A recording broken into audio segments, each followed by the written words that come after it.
no Okay. problem. Now it's So I am a family physician. I have a master's in medical education, and I created our residency program in health equity.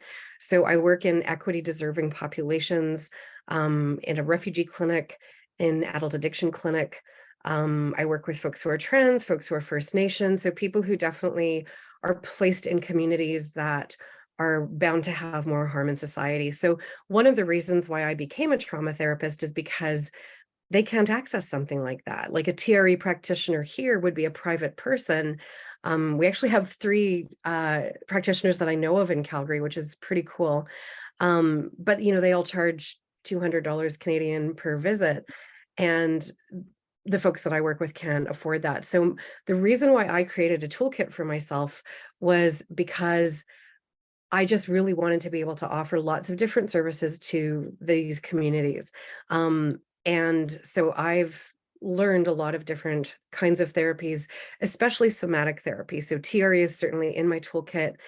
In fact, the book that just came out last month has an entire chapter on TRE, as well as a description on how to do it and an accompanying video at a very basic level, but also with lots of instructions on what to do to avoid flooding and freezing, and if there's any physical or psychological pain, to do it with a guided instructor. So I'm hoping that it'll be a good reference for your clients.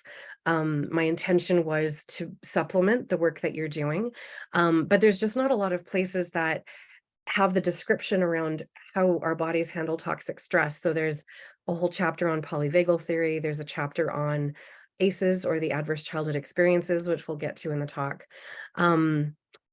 And so as Hans mentioned, I'm constantly learning. I'm actually doing a doctorate right now in transdisciplinary studies. And I run 2 foundations. Sorry? I just heard think it was just it was just a noise, nothing happened. Okay. Okay.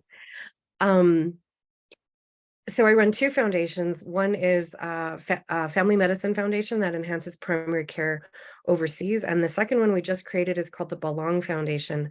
So we have a company trying to get psychological safety in the workforce called Safer Spaces Training. And the Belong Foundation is our nonprofit subsidiary of that. So I'm a busy little bee. As you could imagine, I personally need TRE myself in the evenings to just wind the system down.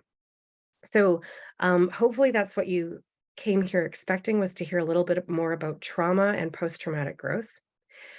I'm going to get into a little bit more about why I thought this book was important for these times. So TRE is one of those things that I believe is an ancient and indigenous way of knowing.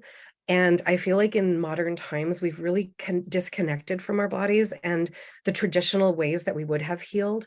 So most societies had a form of communal activity where they were chanting or singing or dancing in circles. And they had a lot of community-based practices for healing from psychological suffering. And they also had a lot of body-based practices. So we don't actually know if other human civilizations did tremoring, because there's no way for us to know that. But my suspicion is that because this is such a natural thing that happens after trauma, and certainly David noticed that after a traumatic event in a bomb shelter.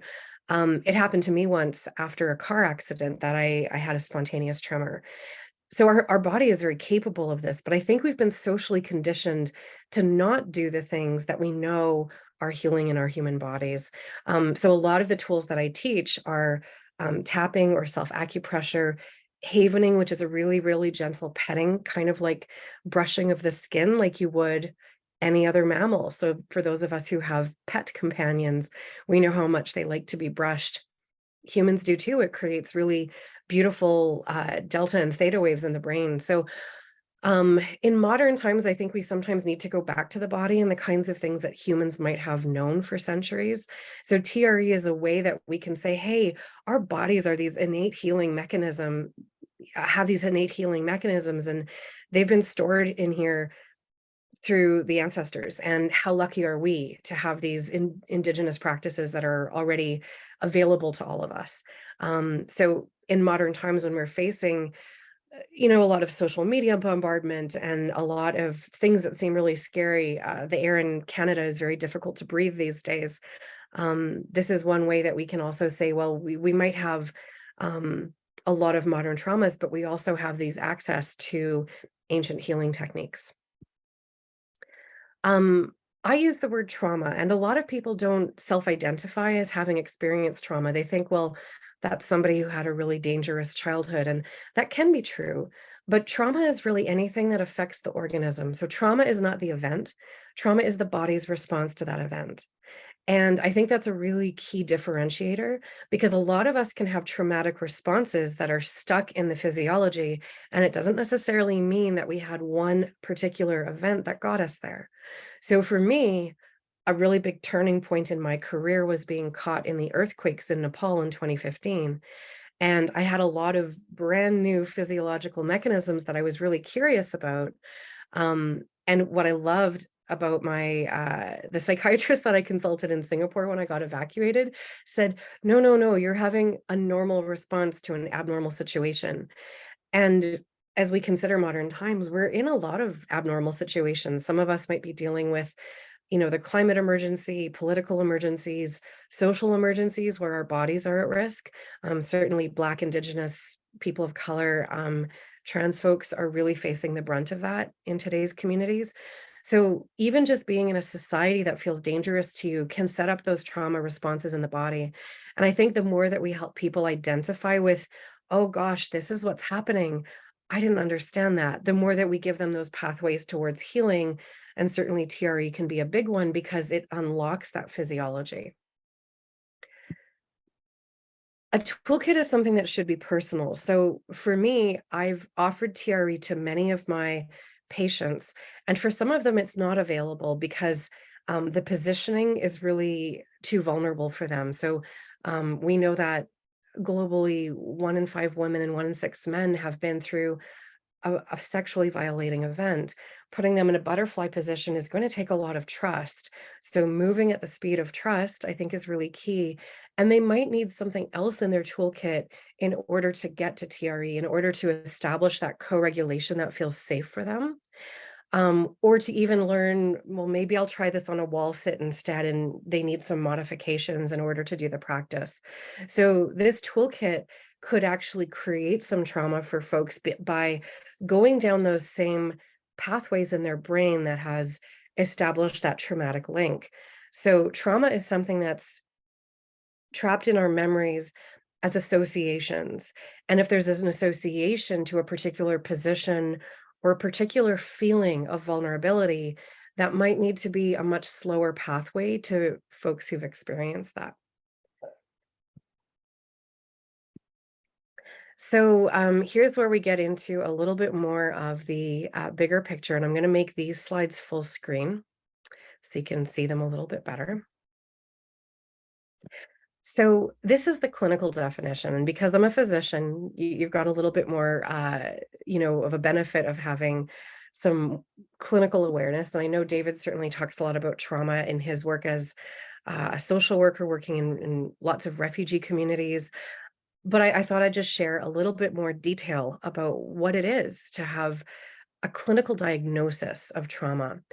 And that's on the left-hand side. So there's 4 different criteria for PTSD in folks from a medical perspective. So one is hypervigilance, and that's when you're constantly looking over your shoulder, waiting for something bad to happen, waiting for the shoe to drop, and you're just expecting something bad to happen because of your painful past experience that would be familiar. So those associations in the brain means that those pathways toward trauma are familiar pathways, and that's why the mind-body system goes through those pathways. Avoidant behavior is not expecting good things to happen in certain environments. That can even be your family. So avoiding your family, avoiding the shopping mall, avoiding work. Avoidance behaviors doesn't necessarily need to look like agoraphobia, can't leave your house. Sometimes avoidance behaviors is something that you can't even really verbalize, but something just doesn't feel safe to you anymore. For lots of folks living in this COVID endemic world, air doesn't feel safe anymore. And one of the reasons I joined TikTok, so for any of you who are on TikTok, I'm TikTok Drama Doc there. I think that the kids really joined my channel quite quickly. I have lots of followers, certainly more than I'd expected, is because this TikTok is a safe place for people, when sometimes the world hasn't felt safe. Intrusive symptoms are flashbacks and nightmares, and anytime that intrusive visuals or intrusive somatic experiences and emotional experiences show up for folks. So lots of people can experience flashbacks during a TRE event, and that's something that we have to learn how to manage and probably enhance our toolkit and learn other ways that we might be able to bring them into a space of calm again. Sometimes the solution to a TRE trigger isn't necessarily more TRE. The other part that's shared with CPTSD is the negative self-concept. It's generally in PTSD, it's a negative worldview. Oftentimes thinking the world is not safe, I don't deserve safety, good things don't happen to me. Those kinds of negative concepts can be quite pervasive. In complex trauma, which is not a DSM diagnosis, so it's not in the big book of psychiatry, but it's becoming much more known in our clinical communities. And it is an ICD diagnostic tool. So we're allowed to make the diagnosis in the international diagnostic codes, but interestingly, it's not something that we train about. So it doesn't have a common definition. So there's really not a lot of research being done that we can do a meta-analysis around because people are using definitions for complex PTSD that are different. We really need to move towards a unifying diagnosis. And complex trauma is different than PTSD in that PTSD tends to be a single event or a single theme, and complex trauma is multiple events and multiple themes. And it tends to lead to emotional dysregulation. So you might notice that in your clients where sometimes they're happy, sometimes they're sad, they can get angry on a dime. And that's because those fight, flight, and freeze reactions are just at the surface there to protect them. And it will oftentimes look like personality when a person's trauma responses are locked in. They might get diagnosed with a variety of personality disorders, which in my belief is oftentimes linked to complex trauma. They might have interpersonal struggles. So you might notice in your clients that, you know, they're struggling to regulate, they're struggling to be in relationship with you. I think a lot of folks who are being diagnosed as autistic have a background of complex trauma. And it's always made me curious, if we use these modalities for trauma that we know are efficacious, how much of those interpersonal struggles will remain? So when we talk about trauma, we don't always focus on the negative experiences, and we certainly promise to talk about post-traumatic growth. And the beautiful thing about trauma is that even when you experience challenges in your life, whether they're single event traumas, complex trauma, or system-based traumas when you're in a community at risk, positive supports can actually also weigh in to how your physiology responds to those things. So positive supports in childhood can include just one safe adult, one safe place where they're getting unconditional positive regard or good feelings about themselves. They're being told messages that are, you are good enough, you do deserve safety, you're going to have an amazing future. So those kinds of messages given by one adult in a child's life can really make a significant difference as to how trauma shows up in their physiology as an adult. Because you can have children who all grew up in the same environment, and some of them might experience trauma in their bodies in adulthood, and some might not.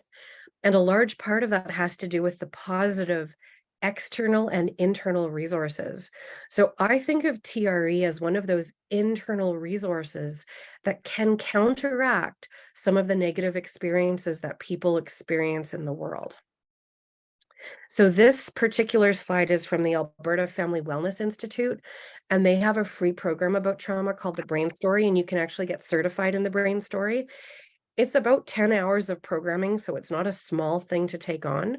But I just let people know, whether you're a practitioner or a client who wants to know more about trauma, my book is a great resource. And if you want to know more of the academic research, the brain story is a great resource as well. One of the resources I put together was on my blog page. So I'm going to hopefully share my screen to get into that. Here we go.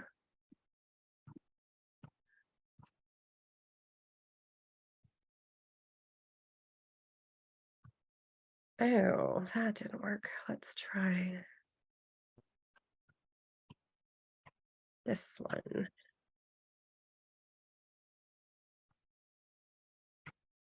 Can you see a pink and orange screen now? Yes, it says learning about PTSD. Yes. Okay. Yeah. Perfect.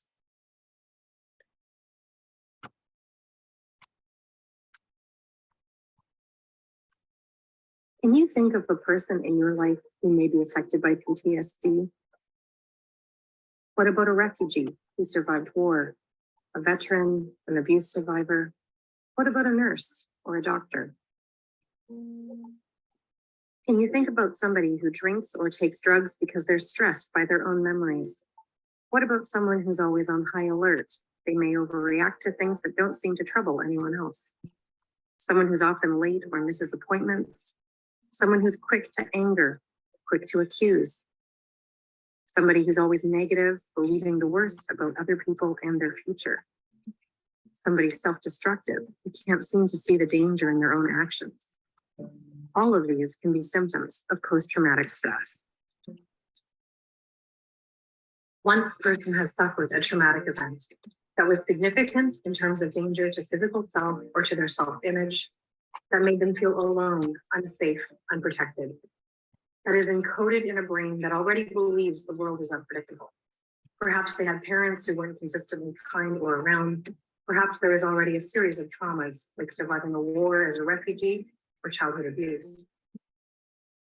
Many people of color are racialized in society and have had to overcome a history of slavery and mistreatment. Many Indigenous communities suffer intergenerational trauma from colonization or residential schools. These kinds of horrors can change the genetic codes, even be passed down to children and beyond. In all of these scenarios, PTSD can set in. Many of us can go about our day feeling safe, feeling like we have control of our emotions. For people with PTSD, they often get activated. Their body is on guard, looking for danger. All animals have this response, often called the fight or flight. It's exhausting. Your muscles are tense, always ready to run or to fight. Your heart is pounding, which may raise your blood pressure. Importantly, being in this state, sympathetic nervous system is on more than it should be, means that the other system turns off. This means your digestion, your fertility, and importantly, your immune system are rarely at their best. If you think of the human stress response like a fireball with the alarms going off all the time, we just talked about mobilization, moving to try to solve the problem of the fire. But an alternate state is inactivity. When a person becomes so stressed out, they become numb, disconnected from reality. This fire hall has no electricity, or no one's paying attention to any signal that comes in. A person may use drugs or alcohol to get themselves feeling this way rather than activated. It might look like laziness, like giving up, or like they can't even manage simple tasks. In the animal kingdom, where this state is evolved, it's called freeze or feign death. They're so afraid they pretend they're dead so a predator might go away.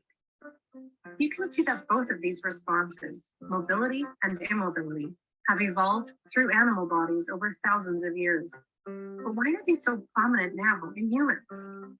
Well, dogs or horses are able to shake off their stress. Once an animal runs away from danger, their muscles release the tension.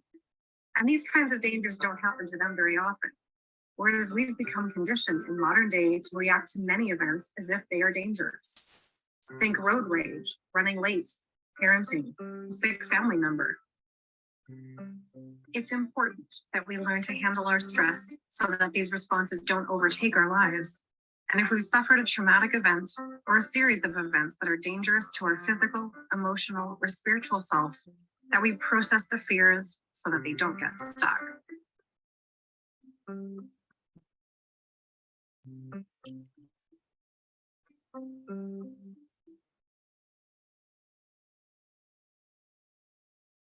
Okay, so that was a video that was, I think, 4 minutes long, and I I touch on the concepts around trauma in enough detail that I think patients can understand what trauma is in the body, because a lot of times people believe that trauma is only in the brain. You can also see there I alluded to the fact that dogs and horses can shake off their stress and go about their day. So it's a really nice intro video towards trauma.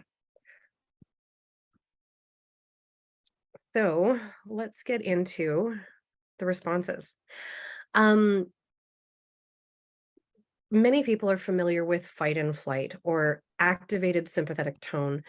And in, I would assume, all of the TRE trainings, we talk about the polyvagal theory. So you'll notice in that video, I describe mobile and immobile states as response to stress. I speak about polyvagal theory, but I rarely use the language of polyvagal theory. Even in the book, I use overactivated and underactivated because I just don't feel that most people resonate with dorsal vagal, ventral vagal.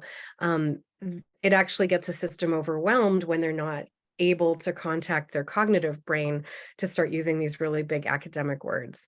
And when we talk about the 4 Fs of trauma response, the top ones, the fight, flight, and freeze, those are the polyvagal system where you have the active and the underactive threat response. Fauna is more behavioral and it shows up more in female presenting bodies. And it's more that, well, if I'm good enough and if I'm pleasing people, then I'm not going to get harmed. So we also have behavioral responses to trauma. And this is the one that kind of got stuck in the 4 Fs. This is one of the infographics I use at polyvagal theory. It's not in the book, but it's on my website as a blog post as well. So this is another infographic that I sometimes share with folks. I've got one that's describing the low activity and the high activity states, and then I've got another one that's describing how it shows up in our physiology. So or the kinds of tools that will dampen that response. So you can imagine that when you're in a low activity state, you're wanting to get some movement in to get towards ventral vagal. So Deb Dana has this ladder where getting from too much low activity, you need movement to get into sympathetic. And when you don't want your sympathetic to be overactive, you need connection. So this window of tolerance from Dan Siegel has it in a different order than what Deb Dana uses, but it's very similar concepts, except in Deb's, she describes what it takes to get from one to the other. So our vagus nerve is both the nerve that goes into the facial area as cranial nerve 10. It's in charge of facial expression and tone of voice. So when we're spending more time in that ventral vagal state or that parasympathetic state that's not overactive, that's when we know that we're not stuck in those trauma responses anymore. So post-traumatic growth will look physiologically like spending more time in that calm and connective state where we have the capacity for social engagement. And that means that one of the things that we can do as practitioners is really pull into that ventral state using mirror neurons. So having our own states as ventral vagal before we get into the clinical encounter, using co-regulation, so vocal prosody or the sing-song nature of your voice. When I speak to my patients, when I'm on TikTok, I'm really careful with what my tone of voice sounds like so that it's using that prosody, speaking the way that you would a baby or a puppy, just really, really gentle and melodic. It sets the nervous system up to spend more time in ventral vagal. So it's one of the reasons why Dr. Porges, creator of polyvagal theory, he has an acoustic program that has filtered music that you can listen to that has different bilateral inputs. So even putting bilateral music on for your patients, and there's tons of that available on YouTube. I'm also a brain spotting practitioner. So David Gran, the founder of Brain Spotting, he's just got his playlist on YouTube that anyone can grab. So putting some bilateral music on his is acoustic only, which I think is really key. That could be another thing that can allow your patients or clients to be in ventral vagal during their tremoring experience if they find it to be a bit too activating. So bilateral music is one of those options that you can enhance your patient's experience, client's experience. So this is one of the diagrams from my book. And this is the polyvagal ladder that was created by Deb Dana. So Deb is the clinician who worked alongside Dr. Porges. And again, this is just a really great visual that helps you understand, well, when I'm in that low activation state, it feels like I'm stuck in the mud and it's really hard for me to get moving. I'm sluggish, I'm still, it's hard for me to get activated. A little bit of movement is all you need for activation. So TRE can work at that bottom part of the ladder where somebody is stuck, and you're helping them move their body in a way that's subconscious, and it feels easy for them because they're not having to kind of move those muscles, but the muscles are moving. So it can stimulate moving up the ladder. The other thing TRE can do when you're stuck in an overactive sympathetic response is it will release the sympathetic tone. So when your body wants to fight and flight because it's feeling like it's in danger, but there's actually nothing to fight or flight away from that's possible for them, that sympathetic tone gets held and stored in the tissues. So most of us have heard of Bessel van der Kolk's book, The Body Keeps the Score. But there's a tradition of those books. The Body Bears the Burden by Richard Scare. I think that's an exceptional book if you're a physiotherapist or anybody who does body-based work. It's an amazing explanation. So there's I think 4 or 5 different books that about what the body says to us. And I think helping all of our clients become more aware of how toxic stress and trauma is stored in the tissues and needs to be released is really that gateway into TRE. One of the things that I describe to my patients quite often is that in life, we certainly have times that are more difficult than others. And for some of us who've encountered childhood trauma, we might have experienced childhood in that way.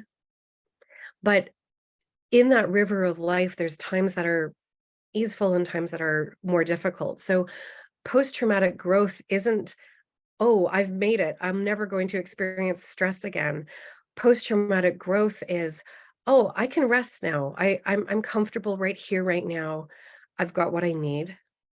Or, I'm in a really good place with therapy and like with the different tools that I've got in my toolkit. And I feel like I can handle the challenges that are coming and I can stay in my window of tolerance. So when I describe folks post-traumatic growth, I'm certainly not saying that this is a journey with a final destination. It's really a part of the journey and that we might achieve at different times. And when I talk to folks about adverse childhood experiences, and I didn't get into a lot of detail about it, but the original study was done by Dr. Vincent Felitti. He was an internal medicine doctor at a weight loss clinic. And many of his patients would be successful at weight loss. And then he found that they would regain the weight. And he started to get more curious about what was happening. And in that process, uncovered many of them had had very severe childhood trauma. And so we talk about ACEs. It's not a very good screening tool to ask those 10 questions from the original questionnaire. Also because if a patient or client is activating their trauma memory in session with you, that's actually strengthening the pathway towards that memory. So I really recommend to clinicians to not elicit the trauma story that their patient has been through. It's enough to know that they would self-identify as having had a difficult childhood or self-identify as having toxic stress.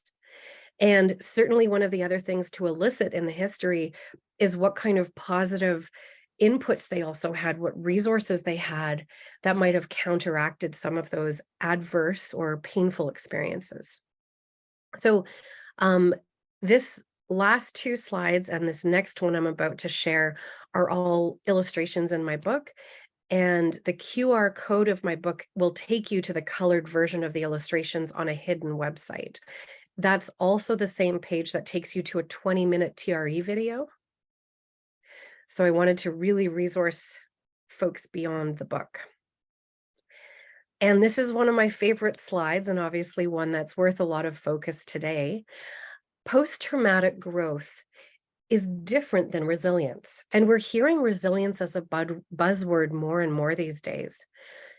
When we're floating along in life and we encounter a challenge, it feels like this challenge has thrown us underwater and we're drowning and we just can't feel like we can breathe.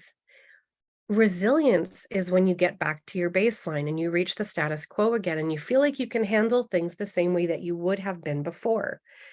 You might need some tools. So TRE could be one of those tools that functions like a life preserver and helps people achieve resilience.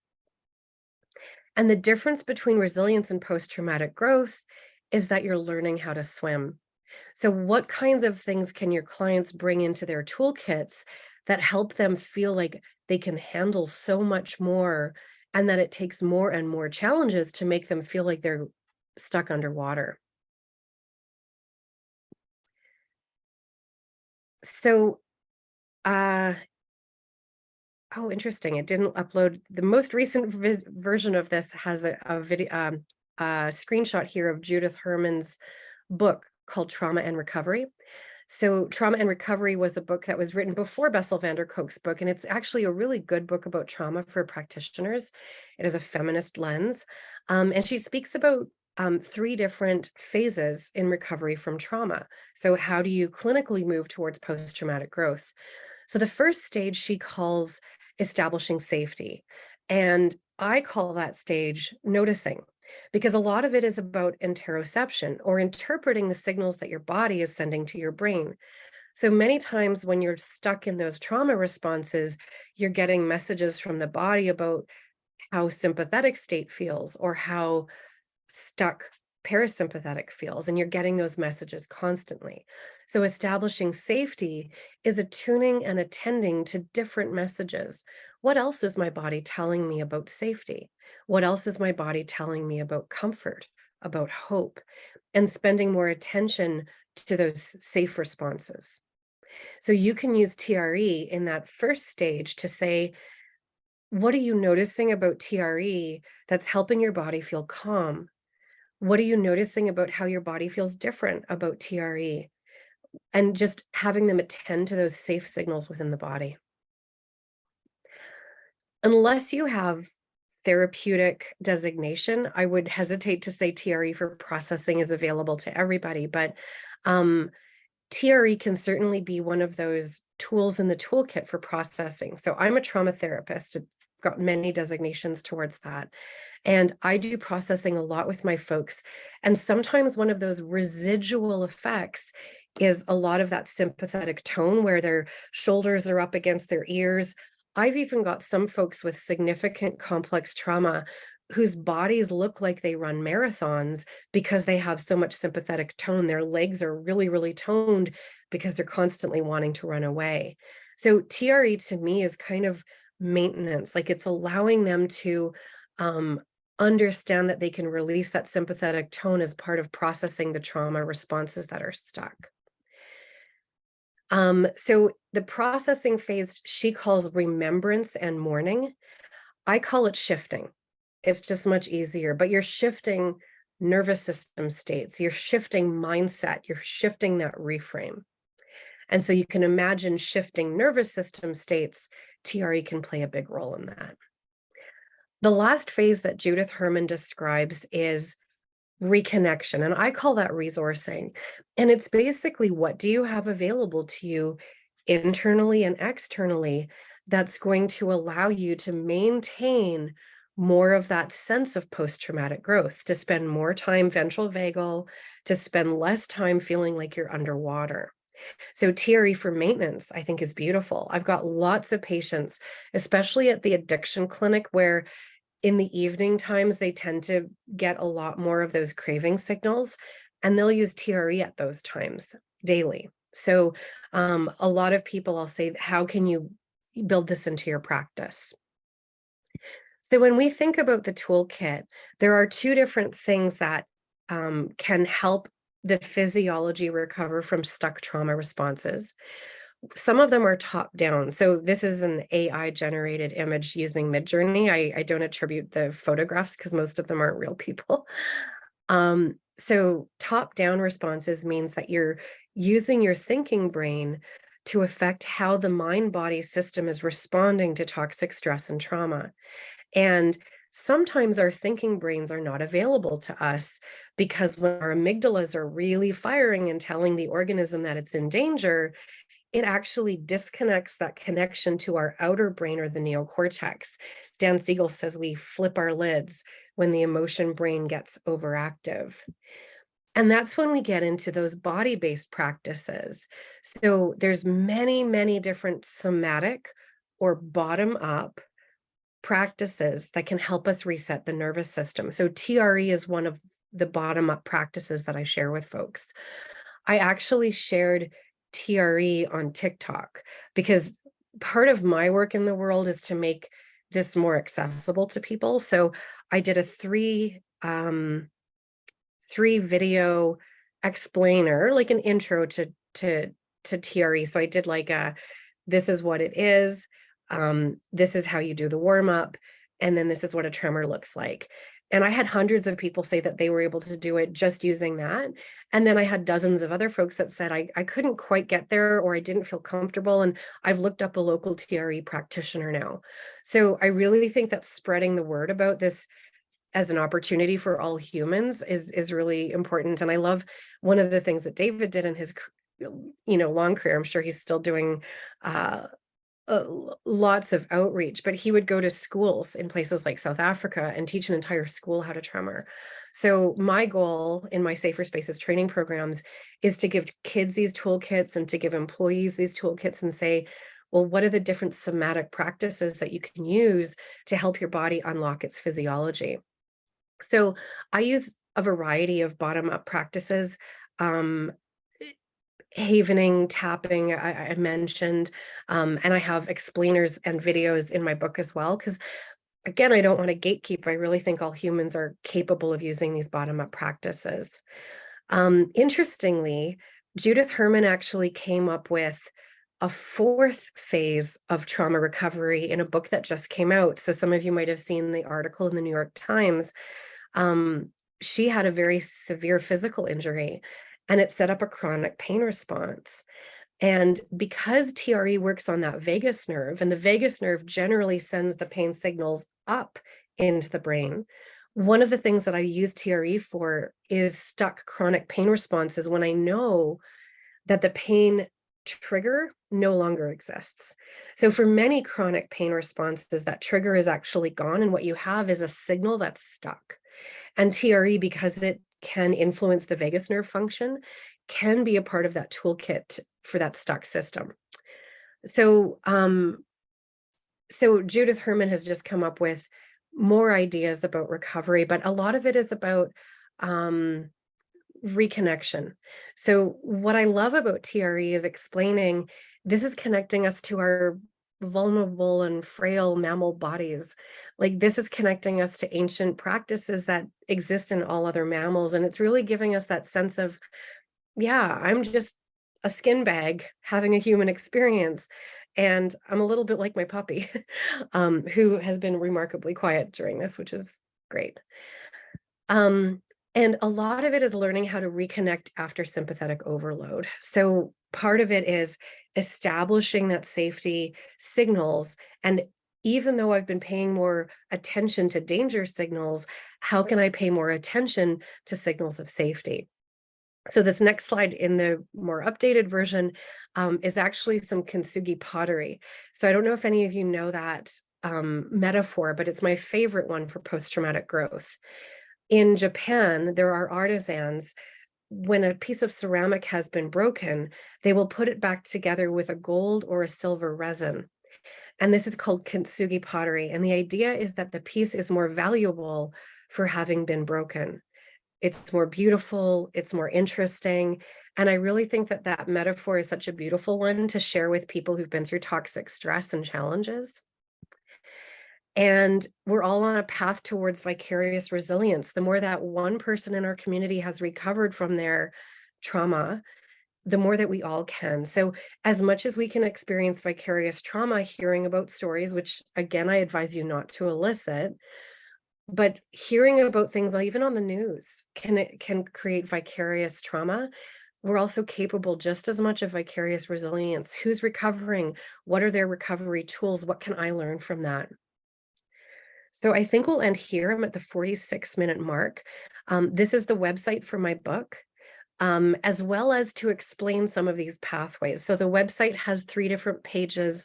One of them explains the over and underactive toxic stress responses. So I wanted the website itself to be just a really safe place for people to learn more about why they might not identify as having been through trauma, but they might have some stress-based responses stuck in the body. So I'm happy to take any questions for the remainder. I think we've got 13 minutes left before we start our practice. Well, that was really great, Christine. Really liked to connect this with the trauma work with the post-traumatic sort of the.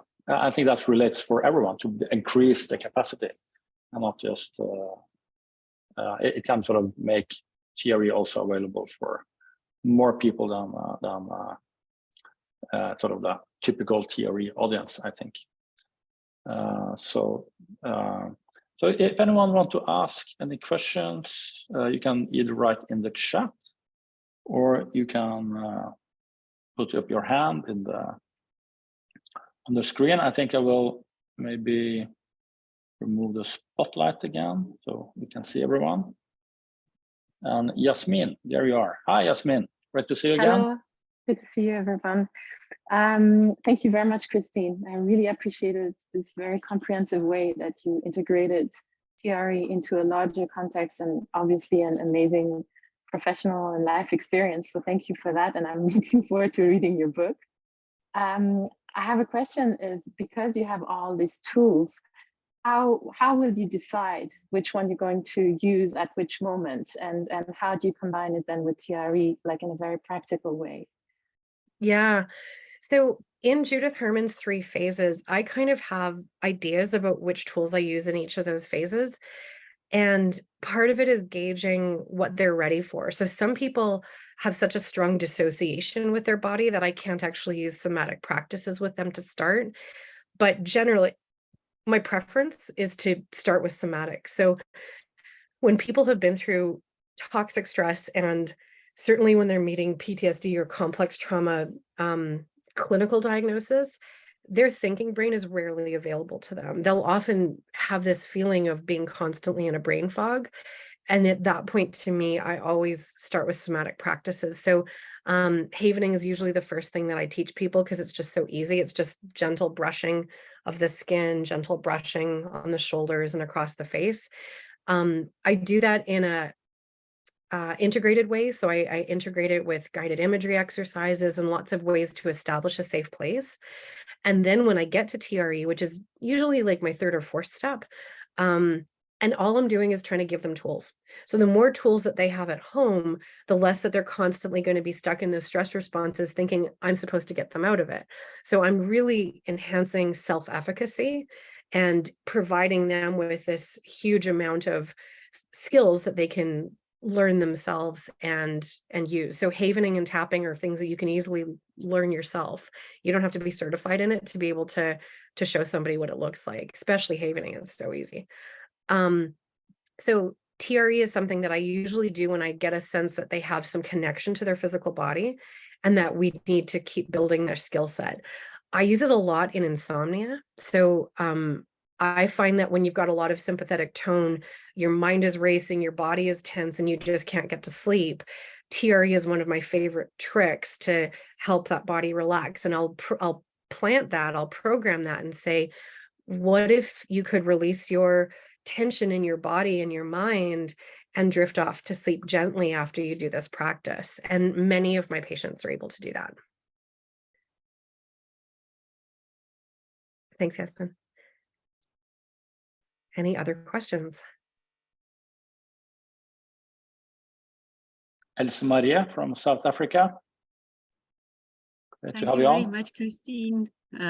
I really enjoyed your description, and I love your toolkit. I'm definitely going to get your book. It's more of a comment. I love the idea of vicarious resilience.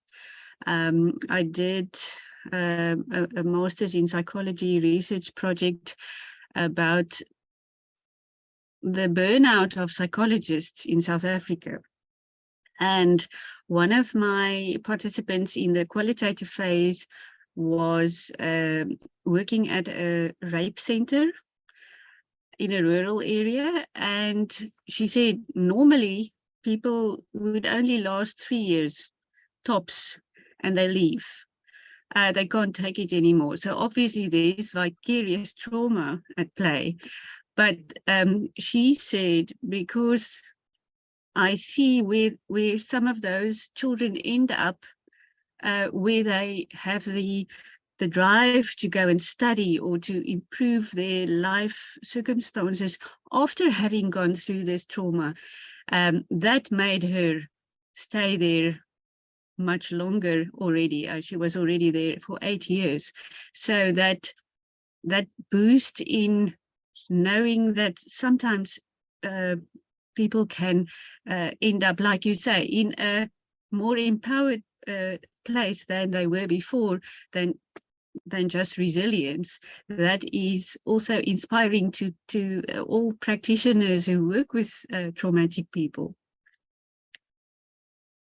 Yeah, I'm one of the places that I work is at our refugee clinic, and we haven't really opened the doorway into it, but what I'm hoping is that, because I've had some success with our refugees, many who show up don't say I'm depressed or I'm suffering PTSD. They actually show up with a lot of somatic-based complaints that are deemed functional by the doctors. So they say, oh, well, I don't know why your stomach is so sore. Every single test you've had has come back normal.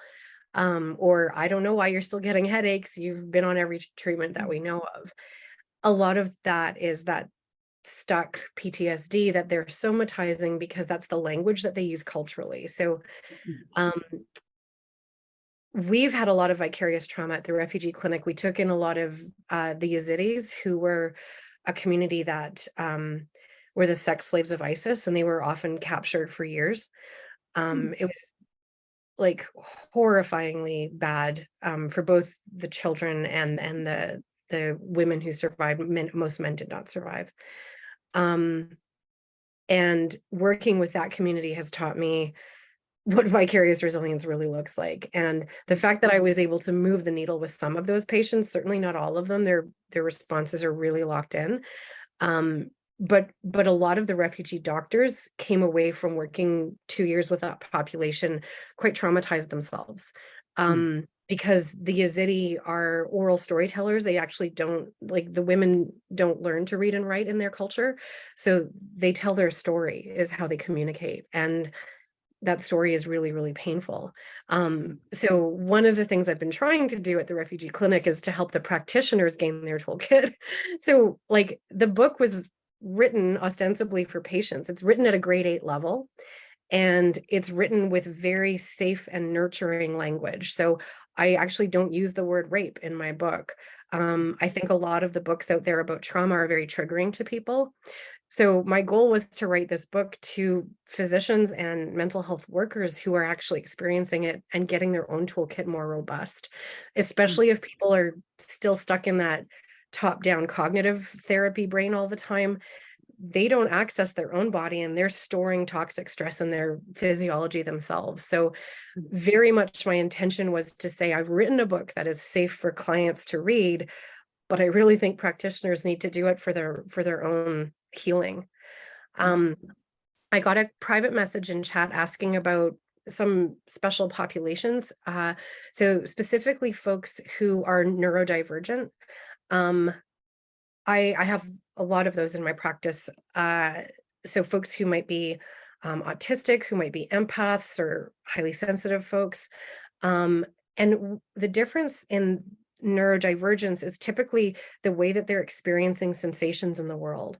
So the sensations might be coming in as a really, really strong signal. So folks who are neurodivergent can often get overwhelmed by external signals. And so one of the ways I might use TRE is to say, let's just let those internal signals take over and give yourself some space from those external ones. How can you pay more attention to what's happening inside the body in a way that's gentle? So I definitely have a different approach with folks who are neurodivergent, because the first stage of Judith Herman's trauma and recovery takes longer, establishing safety, both co-regulation, their sense that they can trust me. I mean, if they're an empath and they walk into the room and say, then I know we're going to be okay. But a lot of times that's not what happens. They walk into the room feeling really tense. And so that establishing safety phase is going to take a lot longer. So as practitioners, if you're not trauma therapists, I would just be really gentle around, maybe not tremoring for the first 2 or 3 sessions, and just doing some gentle warm-up exercises and seeing how the body responds and what it seems to be their experience of their internal and external world, because sometimes it's heightened more than you could have even imagined. So whoever sent me that message, just let me know if that answered your question or not. And happy to take another question before I sign it over to Hans. Bambi, you're...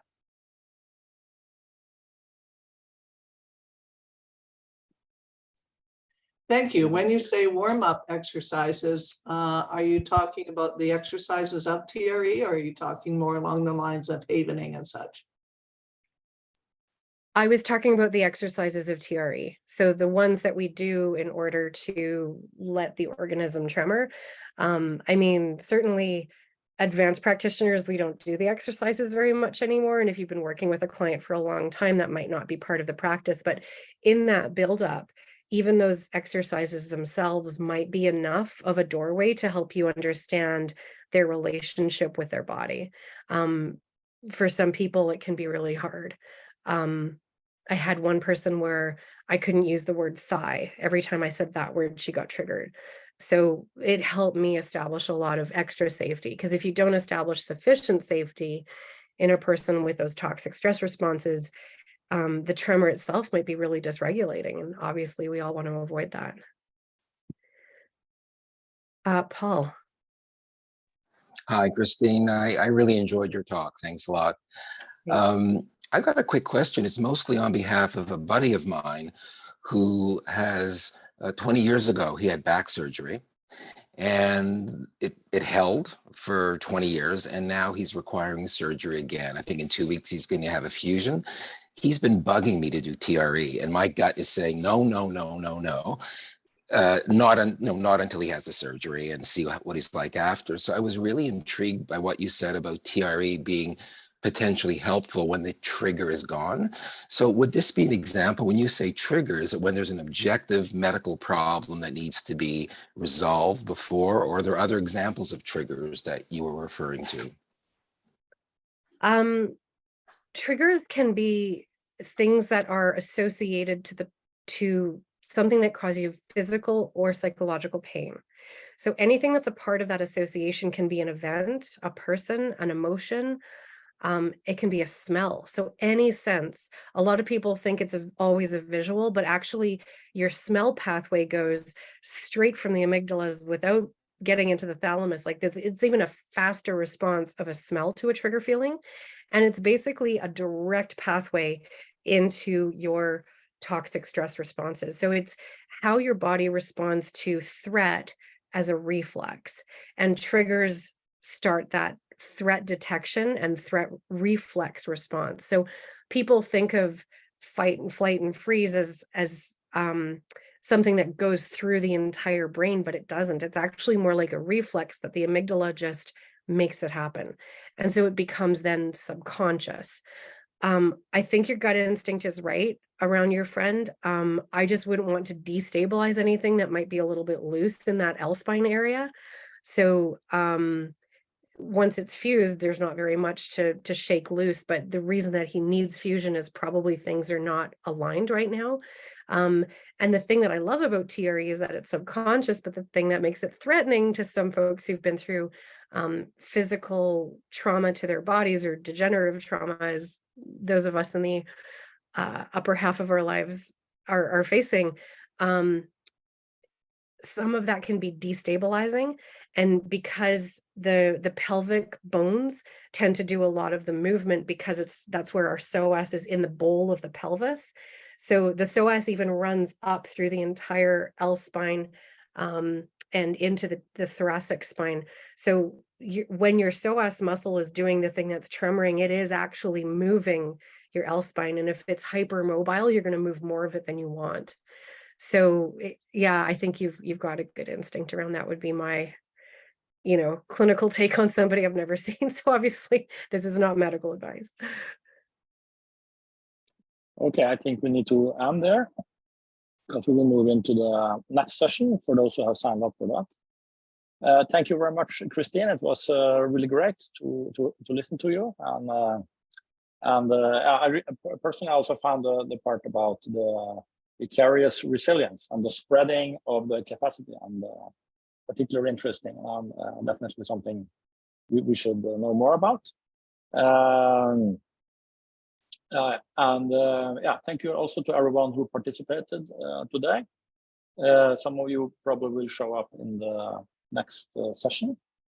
Christine, I sent you a new link, because we use a different link to that session if you want to join as well. So thank you to everyone. We have more talks coming up, and a few more are in the process of being planned. So we will let you know via email and the social media. And yeah, I wish you a great summer until we meet again. Okay, bye-bye.